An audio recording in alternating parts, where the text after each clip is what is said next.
Hola, mi nombre es Julia Arana y esto es Conociendo nuestra Tierra. Estamos hoy aquí en la Biblioteca Popular Teresa Flores de Tierras Blancas y les voy a hablar sobre las corrientes marinas a escala planetaria.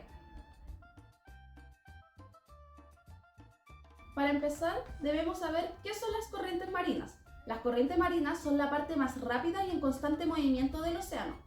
Estos flujos son provocados por distintos factores como la salinidad, diferencias de temperatura, los movimientos de la tierra, el viento, etc. Pero lo importante es que las corrientes marinas, al tener una diversidad de temperatura y salinidad, van a ser las encargadas de regular el clima terrestre.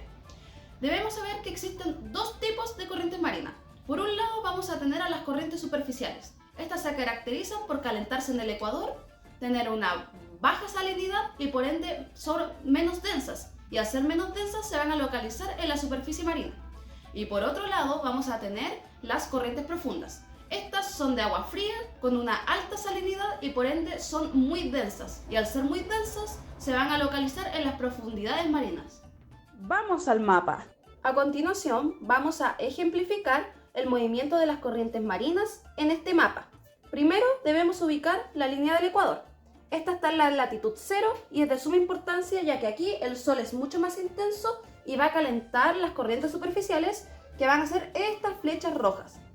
Estas se van a dirigir hacia los polos, aquí se van a enfriar y van a ser mucho más densas, por ende van a ir en las profundidades dirigiéndose de nuevo al ecuador. Va a provocar un ciclo y en el hemisferio norte pasará lo mismo. Se va a dirigir a los polos, se va a enfriar y va a volver al ecuador. Aquí se va a provocar que la circulación de las corrientes oceánicas en el hemisferio norte va en el sentido de las agujas del reloj, mientras que en el sur va a ir en el sentido contrario. A continuación, vamos a hacer un experimento que es para ejemplificar la interacción entre la salinidad y las temperaturas de las corrientes del ecuador y las que provienen de los polos. Para poder hacer este experimento, vamos a necesitar los siguientes materiales: nova, un recipiente transparente, agua natural a temperatura ambiente, sal,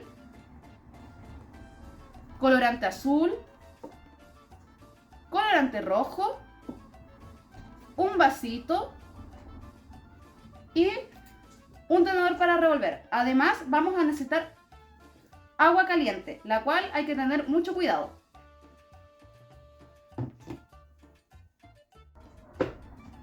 Empecemos con el experimento. Recuerden siempre tener una protección para su superficie. En este caso vamos a ocupar una bolsa y este papel de cocina, el cual va a proteger nuestro espacio.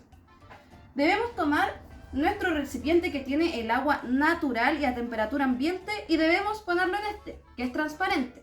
No hay que llenarlo, solamente hay que ponerle un poquito más de la mitad.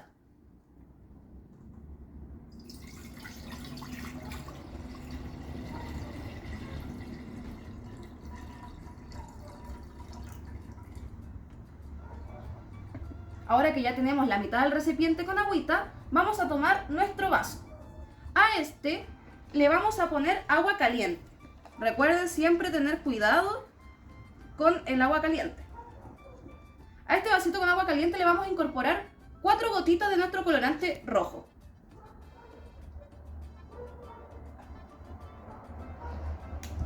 El cual vamos a revolver bien con nuestro tenedor.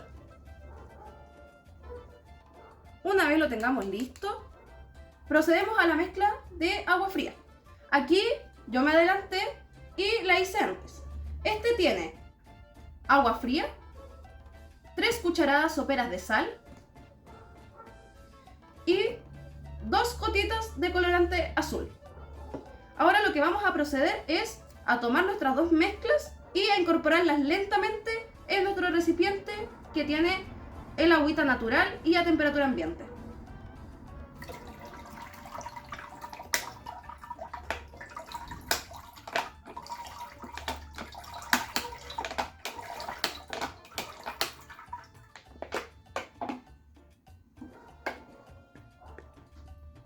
Ahora, como vamos a ver, el agua azul se va a tender a ir al fondo. Esto sucede porque contiene una alta salinidad.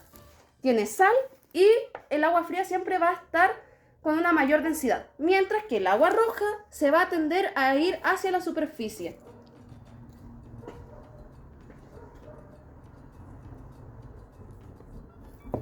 Va a estar esta agua roja en la superficie, ya que va a tener una menor densidad que el agua azul. Y aquí podemos ver representado cómo las corrientes a nivel planetario, tanto frías que vienen de los polos, como las aguas ecuatoriales que van a estar a mayor temperatura, interactúan en nuestros mares del mundo.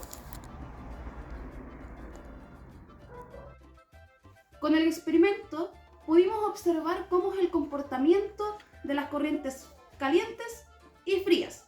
Vimos cómo las corrientes cálidas se tienden a ir hacia la superficie, mientras que las corrientes frías se tienden a ir a las profundidades. Esto nos sirve muy bien para representar cómo la interacción dentro de los mares de nuestro mundo.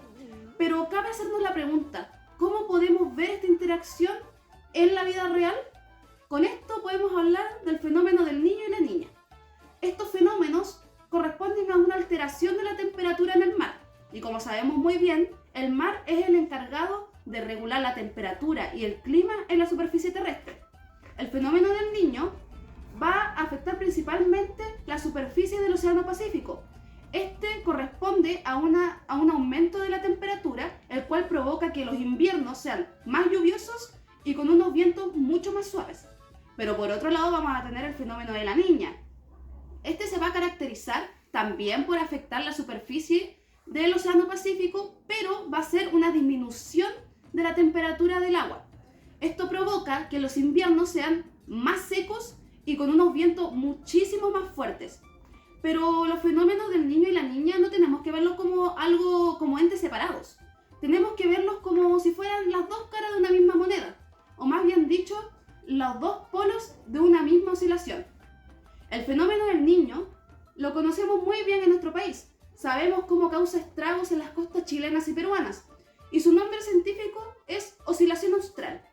Pero este fenómeno no tenemos que verlo como algo que sea solo de la atmósfera o solo de la hidrosfera. Es un ejemplo perfecto de cómo interactuando la atmósfera y la hidrosfera se crea un sistema de clima terrestre.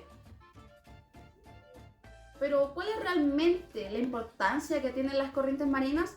La importancia de las corrientes marinas radica en lo que hemos estado hablando todo este video: aguas cálidas y aguas frías, las cuales viajan por todo el planeta creando una circulación atmosférica que permite la vida en el planeta.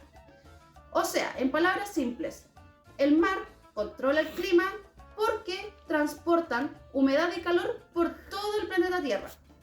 Además, las corrientes marinas van a permitir un intercambio de nutrientes entre las aguas superficiales y las aguas profundas, dando como resultado la gran biodiversidad marina que existe hoy en día. Debemos entender entonces las corrientes marinas como algo que regula las condiciones climáticas terrestres, pero que no van solas, van siempre de la mano con la actividad atmosférica que existe, tal como pudimos ver en los ejemplos del fenómeno del niño y el fenómeno de la niña. ¿Qué pasaría si un día dejaran de existir las corrientes marinas? ¿Nos daríamos cuenta? ¿Nos afectaría? La respuesta es sí, y mucho, ya que se perdería el equilibrio que existe en el clima, dando como resultado heladas extremas, lluvias torrenciales, huracanes, etc., lo cual entraríamos en un estado de catástrofe gravísimo, poniendo en peligro cualquier tipo de vida en nuestro planeta. Entonces, para cerrar, podemos decir que hemos aprendido que las corrientes marinas son un intercambio por todo el mundo de aguas cálidas y frías, las cuales permiten un clima óptimo para la vida, pero no van solas, van acompañadas de las actividades y procesos atmosféricos, lo cual crea entre atmósfera y hidrosfera un sistema. Con esto doy el cierre de esta cápsula educativa. Espero hayan aprendido y les haya gustado saber cómo funcionan nuestros océanos, sobre todo si viven en ciudades costeras como La Serena y Coquimbo. Esto fue Conociendo Nuestra Tierra. Nos vemos en otra edición.